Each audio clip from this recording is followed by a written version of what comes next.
Seigneur Jésus de Nazareth, tu déclarais ceci à tes disciples en disant, en vérité, je vous le dis, si vous ne mangez la chair du Fils de l'homme et si vous ne buvez son sang, vous n'avez point la vie en vous-même. Alors, cette parole les ayant déplu, ils se sont retirés de toi. Dans le nombre de ceux qui sont restés autour de toi, tu leur as demandé cette question. Et vous, ne partez-vous pas aussi? Alors, Pierre a pris la parole et a dit ceci. Seigneur, à qui irons-nous? Tu as les paroles de la vie. Tendre Père, nous ne pouvons trouver de paroles de la vie qu'en toi. Parce que lorsque tu parles, c'est la vie qui sort de ta bouche. Et nous prions pour que Père, ta parole encore nous fasse du bien en ce matin. Et c'est pour cela, nous sommes encore présents devant ta sainte face pour recevoir la parole qui donne la vie. Que ton nom soit glorifié et exalté dans le nom de Jésus. Bonjour frères et sœurs, nous voici encore sur la plateforme Pain de vie pour recevoir la parole de vie. Et c'est pour cela, sans trop tarder, avant de recevoir cette parole, nous allons écouter un peu la louange pour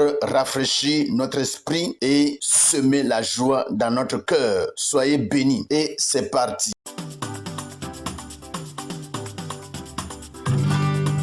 J'ai bâti ma vie sur Jésus le rocher. Je n'aurai plus jamais peur.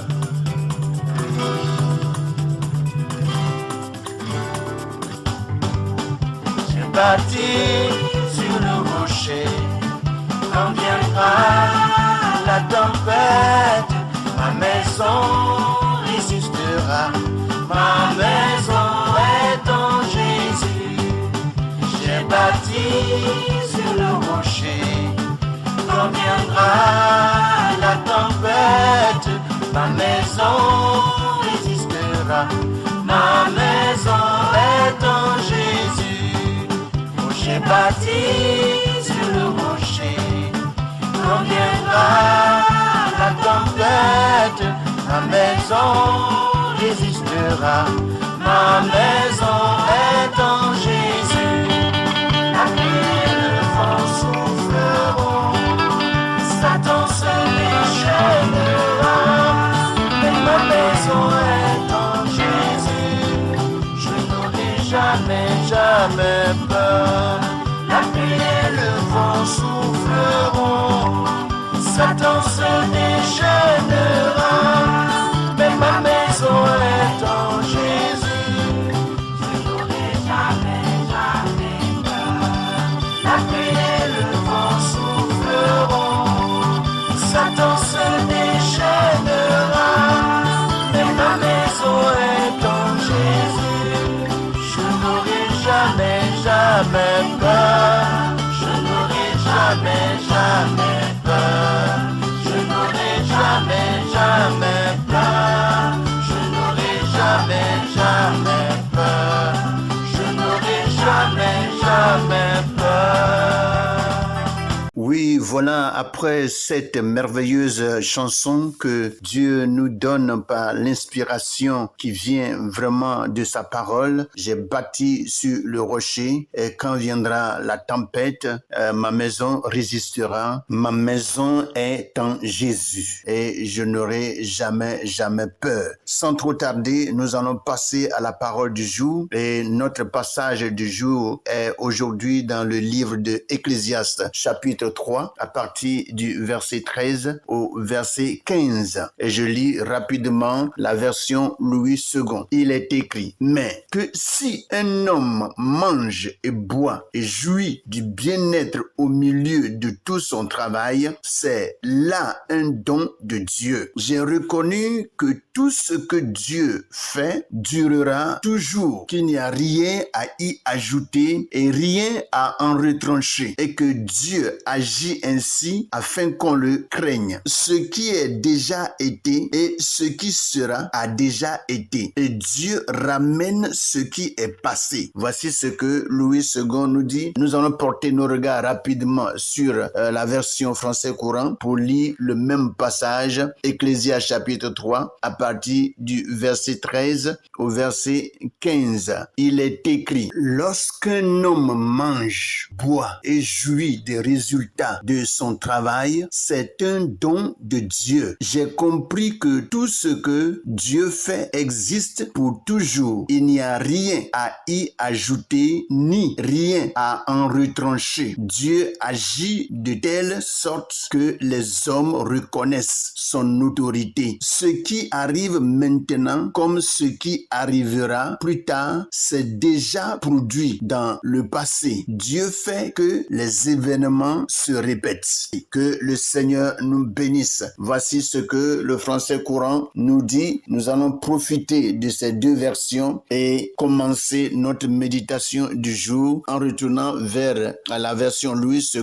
pour lire le verset 13. Mais que si un homme mange et boit, jouit du bien-être au milieu de tout son travail, c'est là un don de Dieu. Et comme nous y sommes, Salomon nous dit ceci, que si un homme boit et que si un homme jouit du bien-être au milieu de son travail, c'est là un don. En réalité, si quelqu'un arrive à travailler et profite de son travail, c'est une chose merveilleuse. Et on parle ici en réalité du don que Dieu donne parce que pour que tu puisses travailler, c'est Dieu qui accorde la santé. C'est Dieu qui donne la force. Lorsque des fois, nous n'arrivons pas à boire, nous sommes faibles. Mais qui donne de l'eau? C'est Dieu qui nous donne l'eau. Donc, si en réalité, quelqu'un bénéficie de son travail et jouit de ce travail et il jouit vraiment du plaisir de son travail, la Bible dit clairement que c'est un don de Dieu, ce qui est merveilleux. Vous voyez, en réalité, il n'y a rien en cela parce que lorsque quelqu'un travaille, il bénéficie de son travail. Il faut travailler pour y bénéficier. Et si tu n'as rien fait, tu ne peux en aucun cas bénéficier de quoi que ce soit. Salomon nous dit ceci. Il dit, j'ai reconnu que tout ce que Dieu fait durera toujours et qu'il n'y a rien à y ajouter et rien à en retrancher. En réalité, tout ce que Dieu fait dure toujours. C'est-à-dire, quand la main de Dieu est dans quelque chose, ce que tu fais là, ça va durer. Ça va prendre du temps. Ça te sera profitable pendant longtemps. Mais si la main de Dieu n'est pas dedans, il faut dire que tu vas en profiter, mais pour peu de temps, parce que Dieu n'est pas là-dedans. Salomon nous dit ceci, il dit, j'ai reconnu que tout ce que Dieu fait durera toujours et qu'il n'y a rien à y ajouter et rien à en retrancher. Pourquoi Dieu dit ceci? Parce que on voit toujours l'homme qui bénéficie de son travail. Vous voyez? Et c'est la vie de l'homme. On ne peut vraiment pas arrêter cela. Et tant que l'homme vivra sur terre, il va falloir qu'il travaille avant de manger. Et si tu ne travailles pas, tu ne peux pas manger. Dans la vie, il faut faire toujours quelque chose qui rapporte à l'homme. Si tu ne fais rien qui te rapporte de l'argent ou soit qui te rapporte quelque chose pour te supporter dans la vie, alors tu seras misérable. Tu vas souffrir. Vous voyez? Et tout ceci, c'est Dieu qui l'a établi. Et c'est comme ça que cela va exister. Tout le temps que nous allons vivre sur terre, c'est comme ça. Et personne ne peut changer cela. Et c'est pour cela, Salomon dit ceci. Il dit, j'ai reconnu que tout ce que Dieu fait durera toujours, qu'il n'y a rien à y ajouter et rien à en retrancher. Donc, on n'enlèvera rien de ce que Dieu a fait et on ne pourra rien ajouter. Et il complète encore cette parole en disant ceci. Et il dit et que Dieu agit ainsi afin qu'on le craigne. Vous voyez? Donc, tout ce que Dieu fait, il n'y a pas question que l'homme puisse venir modifier cela. L'homme ne peut pas modifier le plan de Dieu. Nous sommes très petits, très minimes pour en réalité modifier ce que le Seigneur a planifié. Il n'y a pas quelqu'un au monde qui soit capable de le faire. Même le diable même ne peut pas le faire parce que lui-même a été une créature, mais une créature qui est déchue. Vous voyez? Donc, il faut dire que le diable lui-même ne peut pas transformer, ni détruire, modifier le plan de Dieu. Ce que Dieu a tracé, c'est ce qui sera et c'est ce qui existera. Et Salomon ajoute encore en disant ceci. Il dit, ce qui est a été, ce qui est a déjà été. Ce que nous voyons aujourd'hui là, ça a déjà été. C'est-à-dire, ça existait déjà. Ça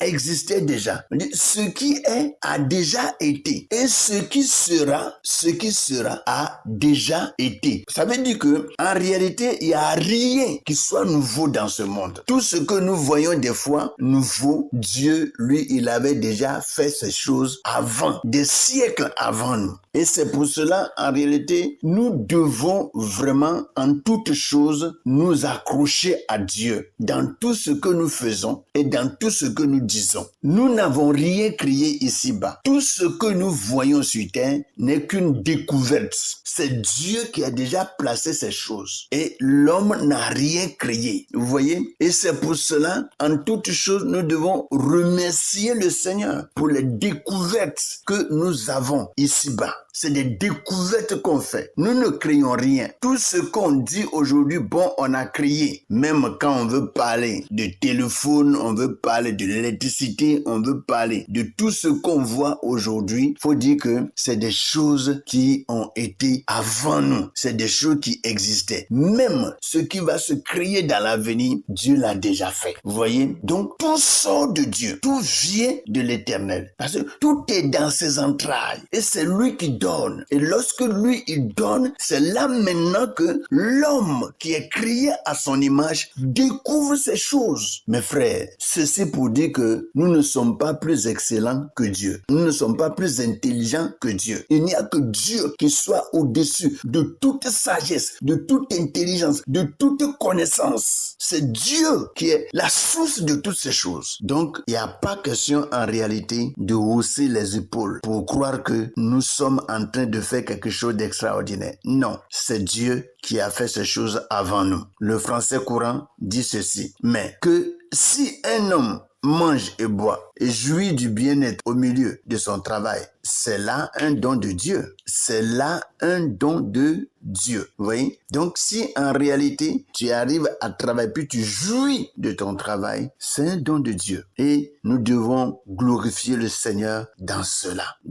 On doit glorifier le Seigneur en toutes choses. Vous voyez? Il dit, j'ai reconnu que tout ce que Dieu fait durera toujours, qu'il n'y a rien à y ajouter et rien à en retrancher et que Dieu agit ainsi afin qu'on le craigne. Vous voyez? Dieu fait toutes ces choses pour que l'homme là puisse savoir que Dieu est au-dessus de lui. Dieu est au-dessus de lui. Et c'est pour cela très souvent quand quelqu'un s'élève et il veut vraiment prendre la place de Dieu, Dieu l'enlève. Dieu l'enlève. Dieu lui ôte le souffle. Il y a des gens qui ont créé des choses ici. Exemple, le bateau Titanic et beaucoup d'autres histoires. Des gens qui ont cherché à s'égaler à Dieu. Mais où ils sont aujourd'hui? Dieu a arrêté leur souffle. Vous voyez, nous devons en réalité laisser, comme je l'ai toujours dit, la place au Seigneur. Que Dieu nous dirige en toutes choses, qu'il nous tienne par la main et qu'il nous conduise dans son chemin. Ce qui est a